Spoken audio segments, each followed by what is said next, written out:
You ask Tiger to solve. This deals with linear equations with one unknown. The final result is x equals -13/34. Let's solve it step by step. Simplify the expression.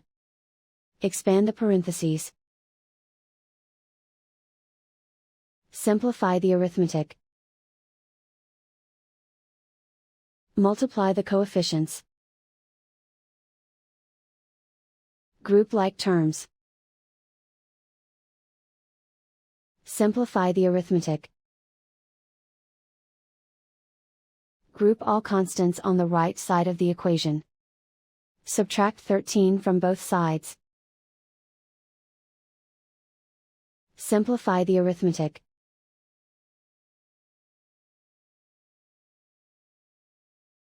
Isolate the x.